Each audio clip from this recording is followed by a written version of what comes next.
my ex and my brother tried to kill each other on my 21st birthday, and how that impacted the day I tried to take my life when they were the people that were there for me. This story is insane, and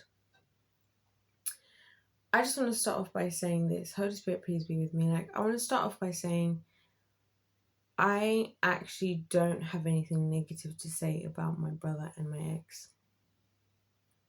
And the simple reason is because of how they acted on the day that I tried to take my life. And we'll get into that. The last ever time I tried. Prior to that, on my 21st birthday, here's what happened. I'm going to tell you guys from my story. And this story is actually insane. You guys are not going to believe this actually happened, because no one ever believes my story. No one ever believes my life actually happened. And you know what? Whatever. But here's what happened. So it was the 11th of May, and I was in the silent area of the library, which I never go there. So in our library at university, it had 3 levels. It had 3 stories. So the base story was just the social one. The second story was the quiet one, and then the third one was the silent one. So me and my friend were studying in the silent zone. And at some point, my ex was no longer. I'm gonna call him something different, because saying ex sounds really ugly to me. Let's call him individual in question. So individual in question was messaging me.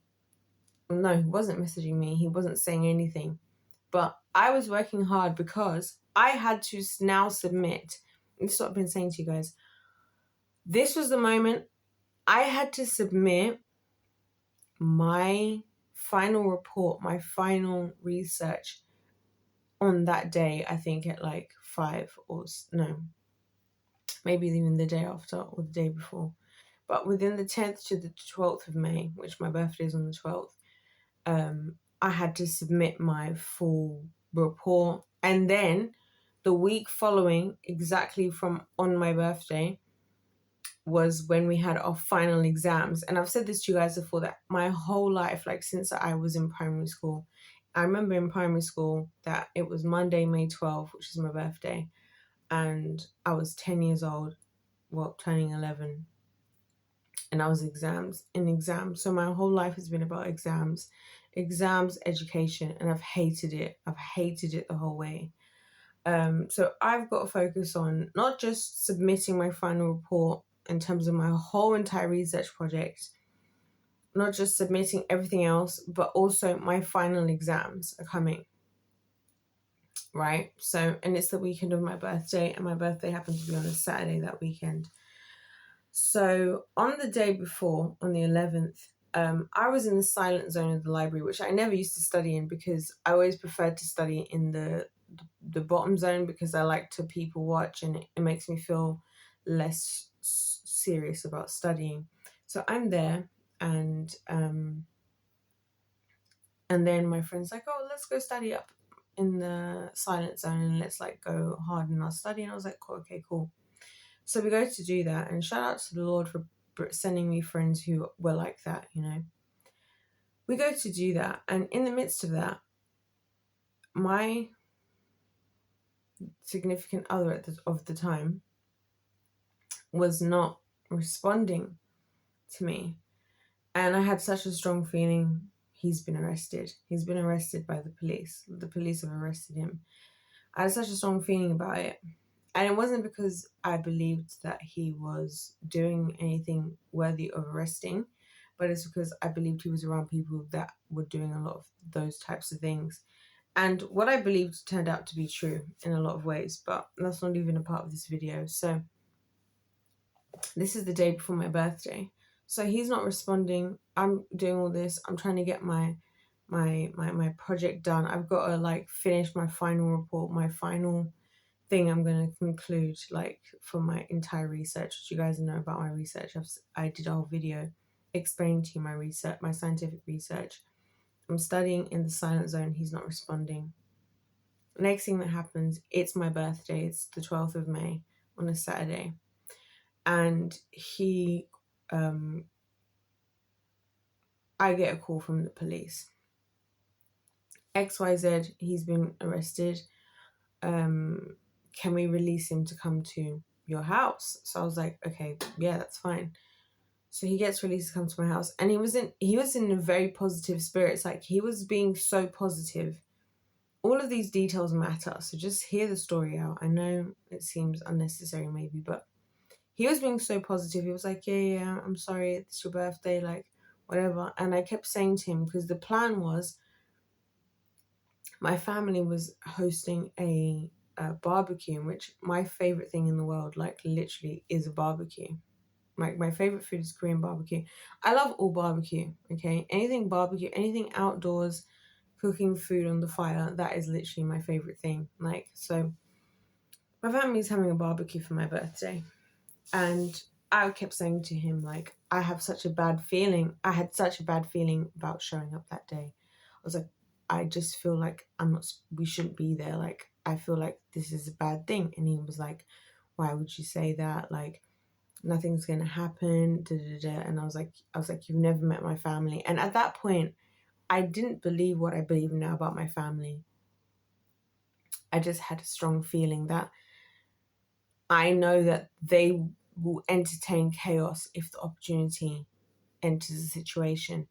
So then what he did is he was like, okay, let's go shopping and let's get you a new outfit. Maybe like buying something for yourself, like getting something for yourself will make you feel better. So he literally bought me like so many clothes. Like, he bought me all these clothes, and I was just thinking, you literally, and I was literally saying to him, you don't have to do this. Like, this is insane.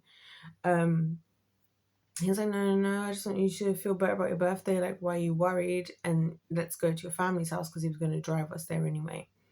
So we end up arriving at my mother's house about maybe an hour or two, or maybe 3, I don't know, late.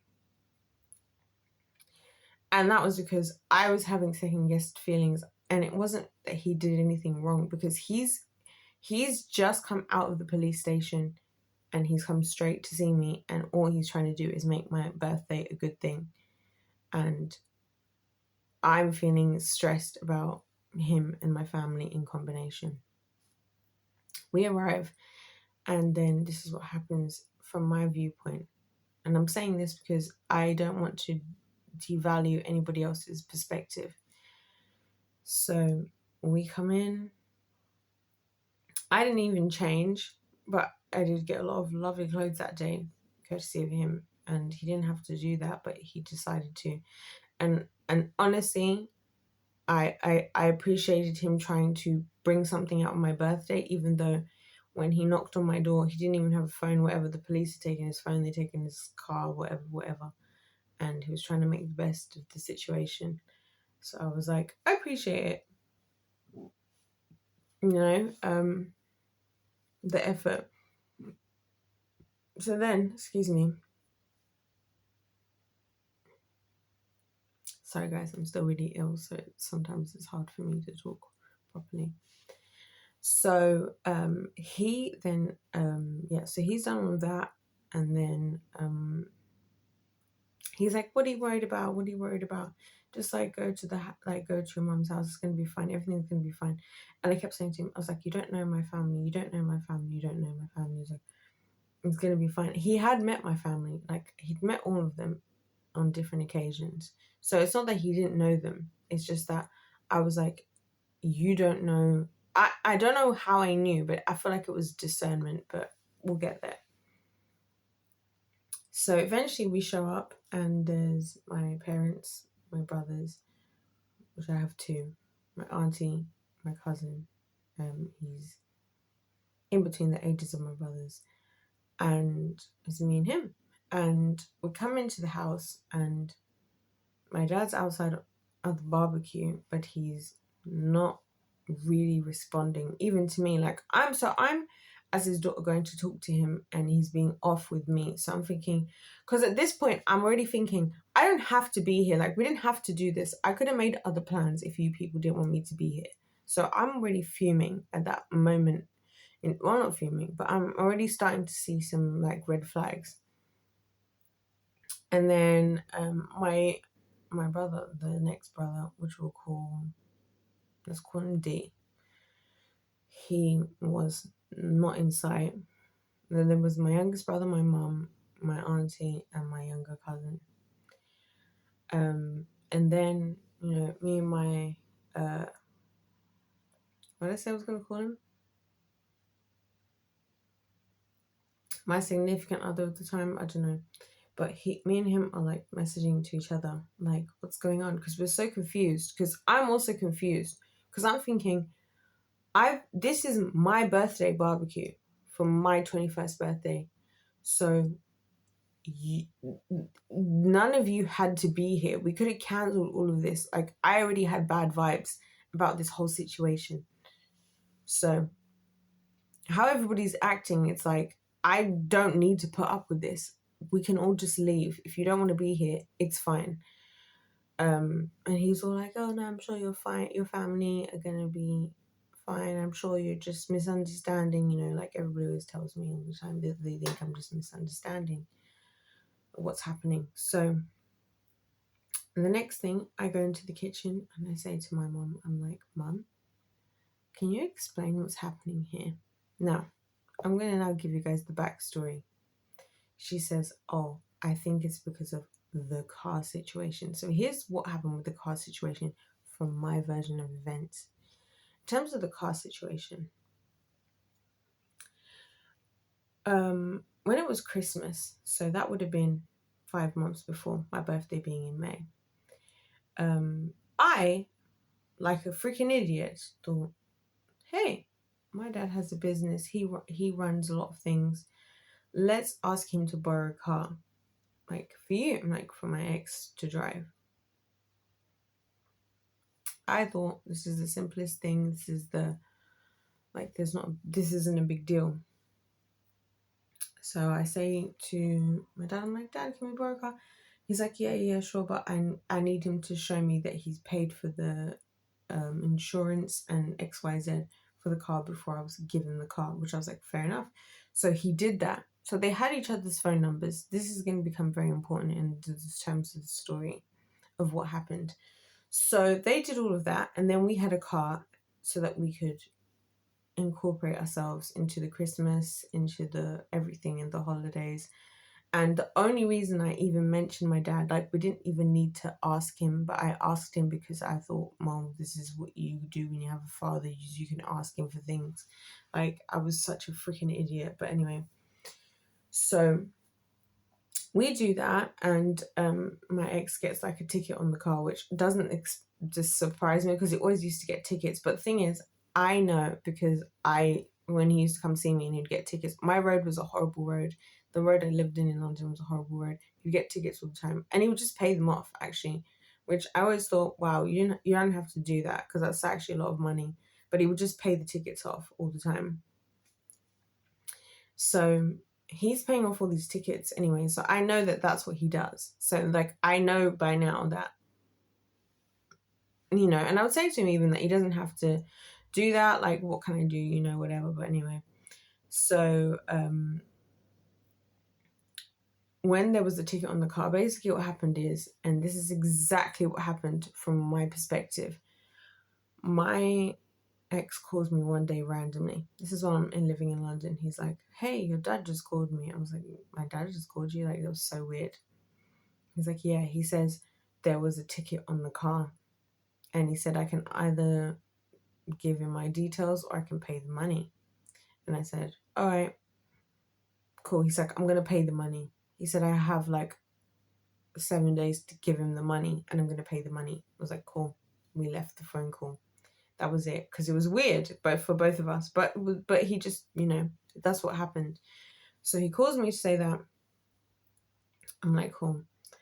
The next thing that happens is I then call my dad at some point, and the reason why I've called him is because I want to talk to my youngest brother, who was way too young to like have his own phone and stuff. So I just want to talk to him because I don't get to see him because I'm now like obviously moved out. We've got a huge age gap. So I just wanted to like bring him to London, spend some time together, like etc. Book a hotel, book some things, which we did eventually do. I wanted to figure out what he would like to do. I call my dad and he's like, oh, this guy, he's costing me. Now I have points on my license because of him, and he says all of this. And then I blew up at my ex. I blew up at him because I was thinking, why would you do this to my dad? Because I've obviously got loyalty to my father, because I should be able to be loyal to my father, but I was an idiot in doing that. But anyway, we'll find out why that is. So I'm blowing up at him. We then both call him together, me and him, while we're together, and we just call him to figure out what's going on. After that, bearing in mind, the call was never about the car. The call was always about, I just want to hey, are you with my youngest brother? I just want to talk to him and figure out what he wants to do, what activities, because I want us to spend a weekend together, because I don't get to see him, so I want to bring him into London, whatever. We do a couple things. And then my dad was on who freaked out about, I'm going through all of this. Then I freak out. And then my ex is like, yeah, I think he's taking advantage of your lack of understanding about the situation, because there's no way that, based on what he said to me, that he's in that level of a problem. My dad is a crook. I've understood that now. So that's all happening, right? You guys keep running with the story, because this all matters to what happened and why these two, my brother and my ex, were trying to kill each other on my birthday. So that all happens, and then my brother, I do get to bring my brother to London. We spend a weekend together, we do lots of things. We do lots of things together. It's a fun time, whatever. And then obviously my family, my dad. When I say my family, specifically my dad and his mum, were acting like I was being so delinquent and against everybody, but I wasn't. I just was going off of what did and didn't make sense. So anyway. So we fast forward now to my birthday.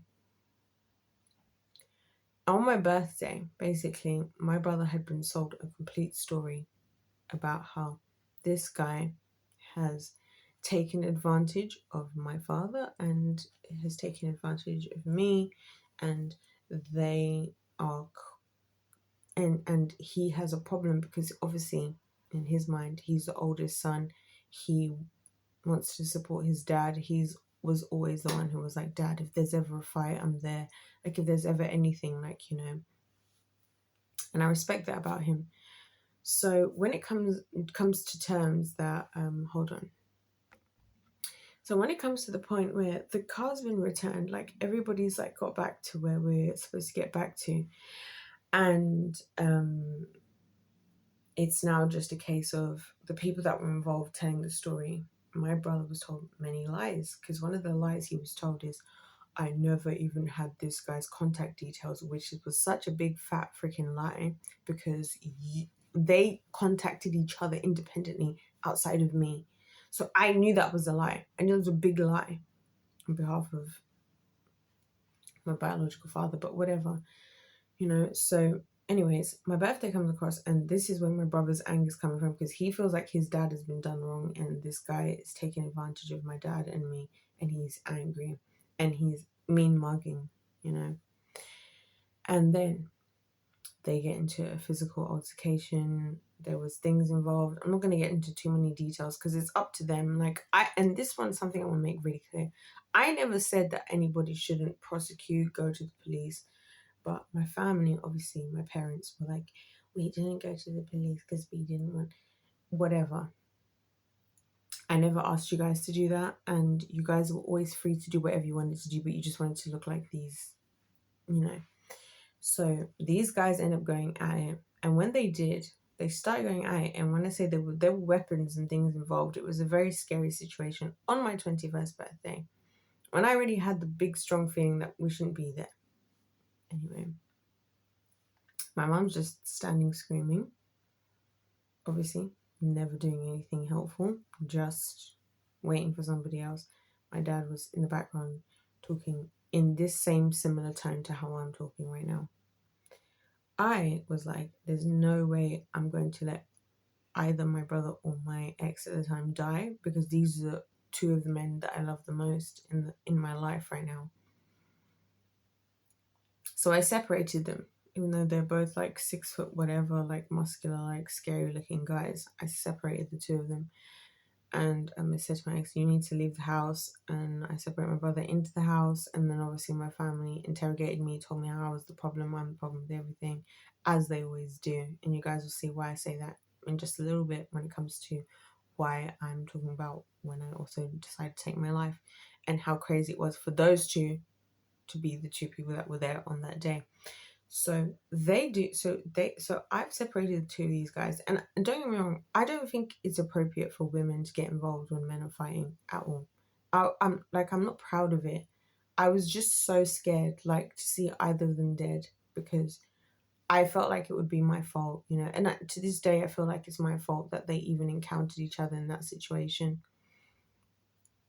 But anyways, it turns out my brother been told a story that was a lie, like, oh, I didn't even have this guy's number, like, he's just doing this, he's just doing that. My dad was acting like he didn't know what he was, like, all this stuff was happening, and he was lying through his teeth to my brother, knowing full blown well. And this is what I think is the most insane part for me, for him as a father, is you knew what your son was gonna do. You know what son you have, like just like how you know what daughter you have, and you knew he was going to respond like this if you said those things. And so that's how little you value even his life, let alone mine. Because why would you tell him that? Why would you tell him these lies? You know what I mean? And for me, that's what the thing that broke my heart more than anything about that situation was actually realizing that my dad doesn't care about my brother. Like, that's actually the most worst part of that situation for me. So that all happened, right? And then they come to heads now. And obviously my ex has heard a lot of things from my perspective, and he knows a lot of things from me, and he's protective. He's also from one of the worst places in London, in the UK, for crime. Like, he's grown up like being held at gunpoint by police as like being at like 13. He's been stabbed. He's been through a lot of things, right? So he's highly reactive. And the reason why I felt safe even bringing him to the house is because I was thinking, oh, I have these Christian parents, I have this Christian family you're going to be so safe with. And I was the idiot to think that I had that, because I didn't. So these two are now going at it, and that's what I'm saying. Well, for me, there wasn't a choice for either of them anything to happen to either of them, because I love my brother dearly. I love him so much with all of my heart. And, I failed him in so many ways as a sister, and I wish I have done better. But I can't change what I did in the past, but like, I wish I did better. And I knew that that day he did what he felt was the best thing that he was trying to do. So when my ex was doing what my ex was doing as well, it was the same thing. He's heard all the stories because he's been around me and we've spent a lot of time together. So he knows how I feel about a lot of things. So he's trying to also, be on my side. And this again is going to come back to the day that I tried to take my own life.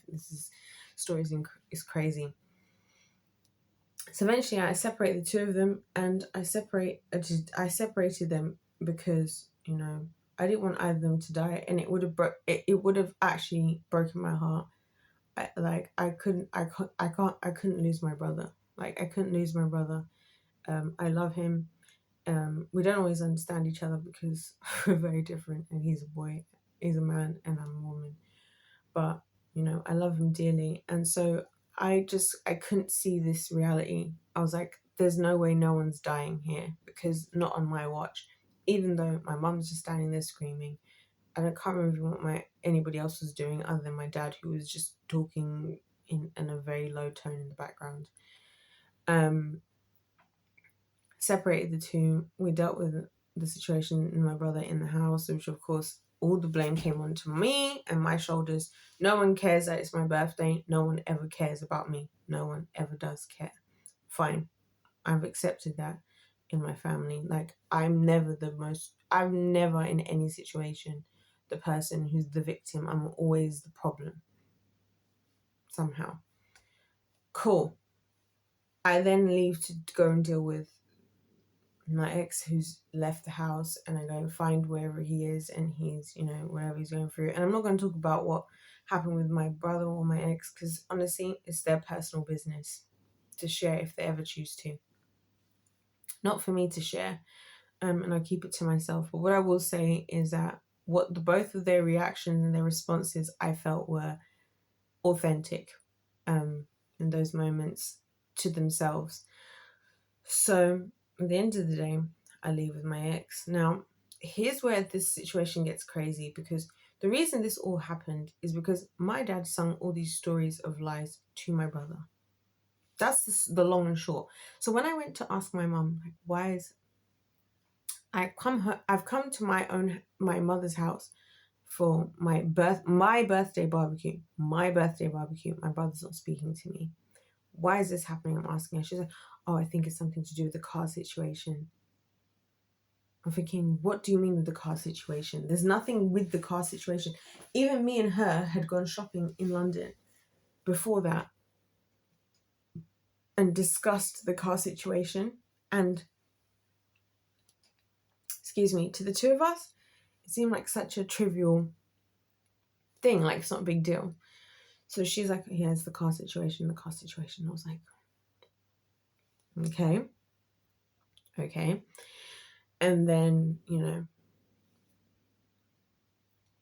after the fact, these two are at each other's throats and whatever. And it was quite scary to see that, And then, and this is where the situation gets wild. Because on the day after that, a little while after, that I tried to take my own life. Do you know what happened?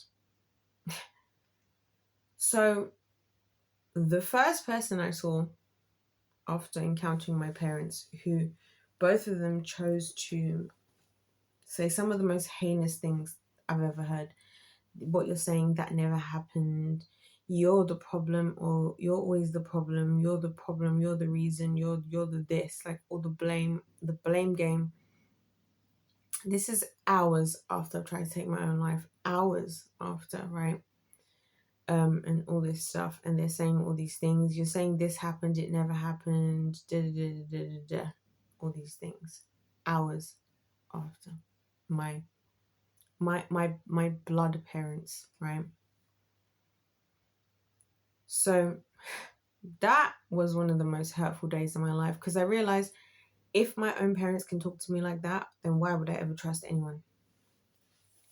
And that's why people don't understand why I don't trust no one, because I'm like, if my own parents can talk to me like that in the moments, in the literal hours, not even 5 hours, I don't think, after I've tried to take my own life, and you're telling me how I'm the problem, I'm this, what I'm thinking, saying happened never happened. I have, like, you're ripping into me. I was ripped into for 4 to 5 hours, you guys. 4 to 5 hours. It was at least 4 hours. I remember, because I woke up at around 11, and I counted. It was about 3 p.m., 4 p.m. when this came to an end, and they were ripping into me, the both of them. And then, do you know who the two people who pulled through for me that day were? My brother and my ex. Can you imagine? So after the last time they've seen each other, they tried to kill each other. Right? And then on that day, the first thing that happened was, after I had this experience with my parents, I was like, you guys are actually monsters. I left the house. I was so discombobulated, both in body and in mind, because my body, I was shaking based on, I'm not going to get into what I did to try to take my own life that day, because it's not important. Also, they decided to start sharing information with the whole family, with my younger cousins. So calling me like, oh, so we just want to help you, because I'm like, you've been sold lies. You've been told lies. Everyone was told freaking lies, right? In the family. That's why I love my family, but I can't talk to them, because you're all falling for the lies of people who are lying to you. So anyway, I leave the house to go and see my ex at the time, and he's all like, very understanding, and he's just listening, and he's just like, I'm sorry to hear. He's very considerate, which, I mean, he has levels to his personality. He's a convicted felon. He's diagnosed psychopathic. He's also diagnosed autistic. He's got a lot of things going on, bless his heart. And honestly, I actually don't think any of those things work against him. I think he's the only person working against himself, but we won't get into that. So, on that day, I think he could see that I was in need, and so he was just there for me, and so he was just allowing me to just be, and I was just telling him what happened, and I was just like, I can't believe this has happened, like, these people are monsters, like, how do you talk to your own daughter, like your own biological daughter, as parents, after she's done this, and this is what you have to say? You're the problem, you're the reason, you are the reason for all the pain in this family. You brought a spirit of suicide into this family. You are making up stuff because those things you're talking about never happened, like literally to my face.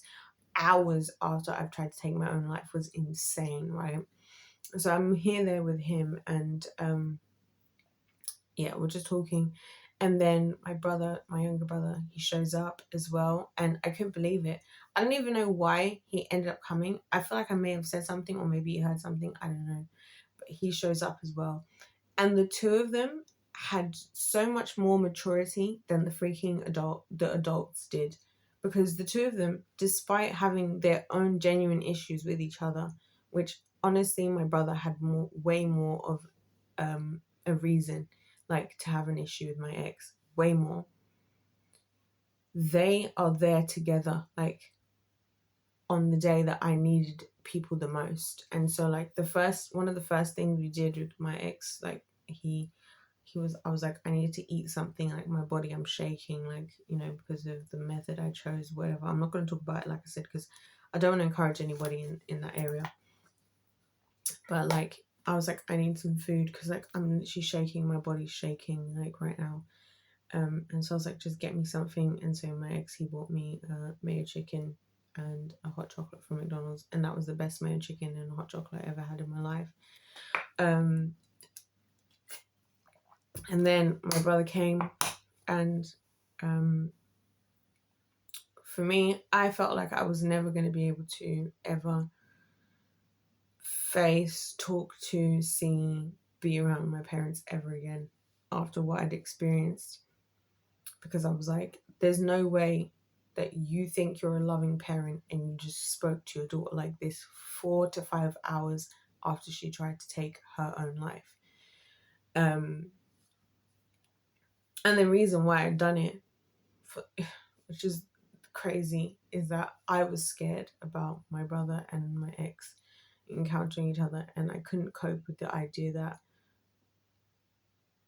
not my ex so much, but my brother, that my brother could die because of a guy that I brought into my life, because I care about people, and, anyway, so that was what pushed me to the edge. Obviously, I was already at the edge, but that's what pushed me over the edge. So for those two to show up on my birthday and to just, like, not my birthday, but after, like, when this situation happened, and to both just, like, be cool with each other and just, like, and they were really both just looking after me, like, for a while in that day. They weren't arguing with each other, they had no issues, they were just had a shared, like, she needs us and we need to, like, put our things aside. And to see that maturity from them was insane, because I'd been the same person who separated them when they were trying to kill each other. But then now, because I was trying to, kill myself, they were,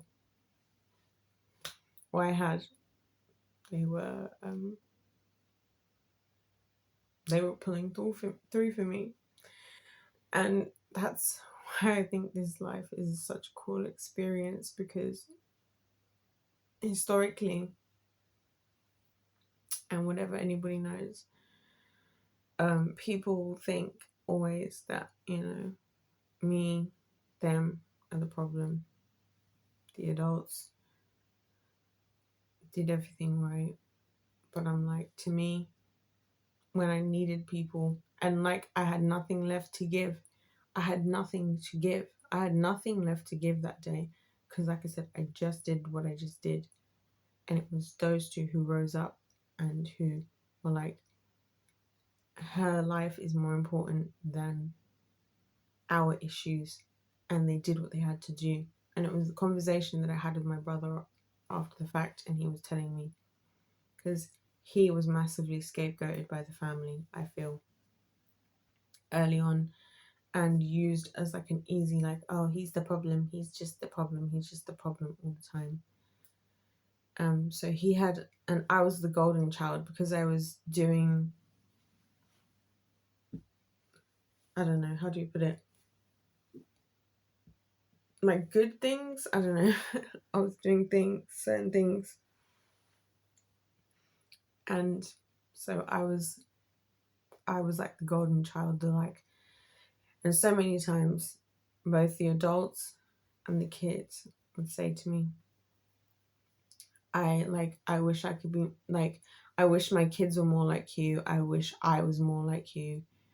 And people didn't know how deeply I was suffering, because all of the suffering that I had that led me to that moment in the first place was something that I've never spoken about until this year on YouTube. And so when everybody's thinking I'm the golden child, that was just my way of coping. But my brother was scapegoated early on. He was made the villain. He was made the problem. He was made like the delinquent, the one who's just problematic. And I really feel for him in that sense, because he's one of the pure. He's got one of the purest hearts of people I've ever met in my life. Yeah. These are the things why I'm miserable. You guys wonder why I'm so miserable, and people wonder why I say, oh, I'm miserable at the moment, because I'm like,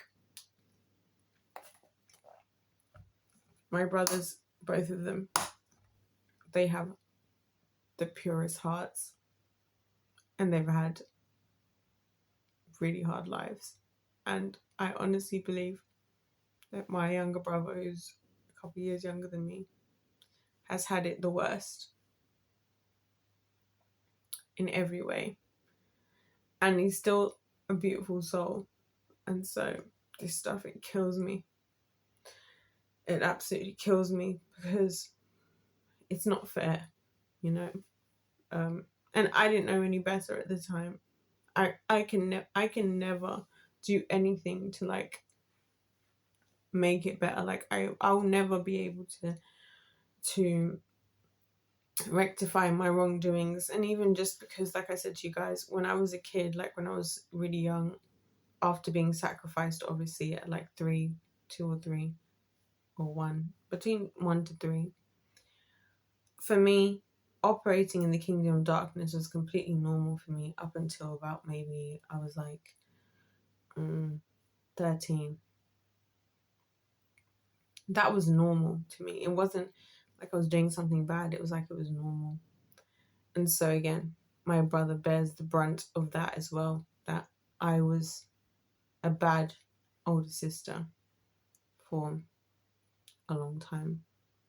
But then, can you imagine that despite all of that, it's him and my ex who's quote unquote diagnosed psychopathic, diagnosed autistic, diagnosed this, that, and the other. And the world thinks everything about him, convicted felon now.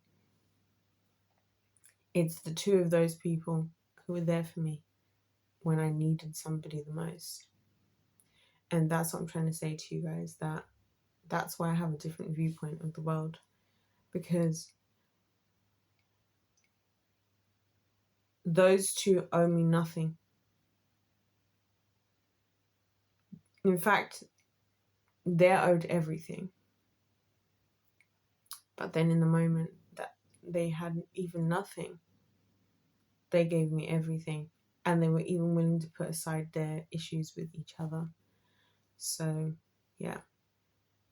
I really wanted to, I don't know why, but I just was really thinking about that today, like this whole situation. And it's tough to talk about, but like my 21st birthday, I'm never going to walk away from that day and ever look at my brother or my ex as the problem, ever. Because they were pawns in somebody else's game. And what I really think is that my dad was prepared for whatever would happen to my brother. He was prepared for it just to be right and just to be in his place of rightness. And that for me is gut-wrenching. And that's why I'm miserable, everyone. Because there's these types of realities. So anyways, that's the story in Balmoral today. I'm going to leave it there. I will be so impressed if anybody makes it to the end of this video. But if you do, hit the subscribe because, listen, no, write in the comments. Say something. Just throw in an emoji because I'm really telling you guys this stuff. And like on the day that I tried to take my own life, it wasn't my parents that were there for me. In fact, they lashed into me for hours. It was my brother and it was my ex. Two people that society loves to push to the side for whatever reason. And ironically, they're the two people I know who would never in their wildest dreams, like my brother would never hit me. I know my brother would never hit me. He would never hit me. Because for him as a man, he couldn't hit me as a woman and his sister. Even if he wanted to, even if I push him to the very brink of his thinking, you know? And also, he's not a predator. In fact, he's against predators. He would never do it. And also, my ex would never do it. My ex would never, well, he has hit me, my ex, long story. But he would never be a predator in terms of forcing himself onto me. He would never do that. He would never. And even though the two of them were at the point of potentially killing each other on my birthday, the day when I had nothing left to give and I was done, I was shaking. Those were the two people that were there. That's my reality. That's why I have the perspective I have on life, because people will be acting like all these people who have these titles, these places, these things are the ones to trust in. But at the end of the day, it was all of us, the blind leading the blind, all of us young people who had each other's backs on those days. I had their backs. I was like, you guys can't do this. You guys are both victims here. You guys have both been put into situations. I brought my ex into a situation not knowing, truly understanding the problems with my family, and that this is not a safe environment. I thought it was safe for him. My brother had been sold lies. You know, they were doing the best. They were trying to protect the people that they cared about. And then now, they're nearly both dying, while the people doing the work are just there murmuring in the background, like, no. So, I don't know. I just felt like I needed to talk about this right now. And I just felt like it was the right timing. I don't know why, but I'm going to just tell you guys the story. Like, that's what happened. That's exactly what happened from my perspective. And listen, if either of them, any of the people involved want to tell their version, they're more than welcome to if they disagree with what happened. But for me, I feel like the genuine people were played.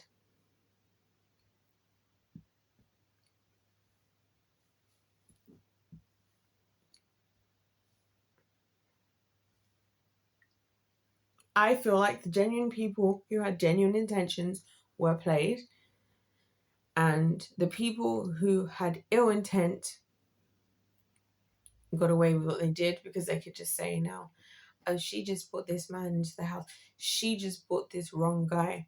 She just picks bad guys. We're just the victims of her picking bad men. All right. Oh, he's just being angry. I'm not talking about my brother. He's just being angry, whatever. Say what you want to say about my brother and his anger, whatever. And honestly, I'm not against it, because I think it's reasonable. I think he's one of the few men that I know in my life that I feel like stand up for justice, in particular for women and children, because I've seen him do it multiple times. on behalf of people he doesn't even know, he's not getting any benefit from them, and stand up for them.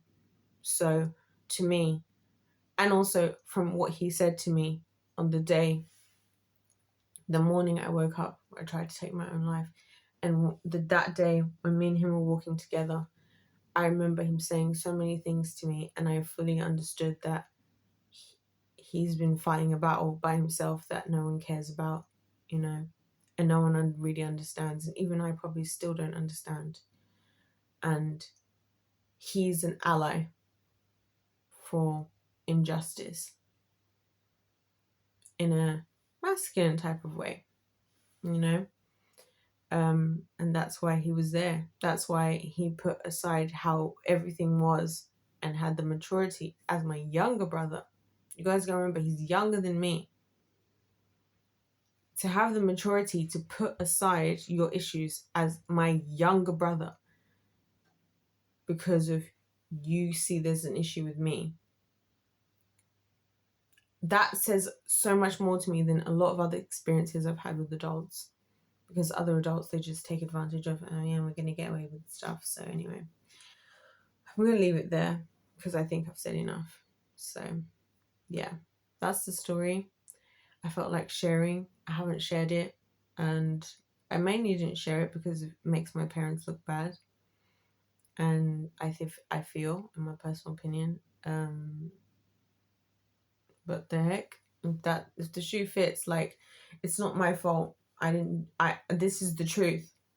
This is the genuine truth from what happened from my perspective.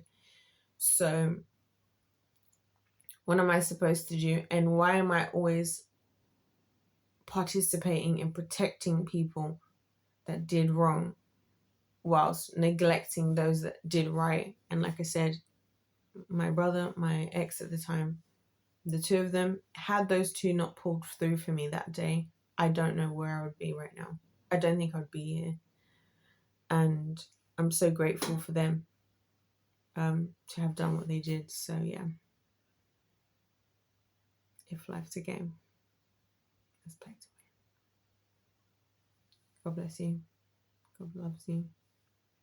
I love you. I'll see you in my next one.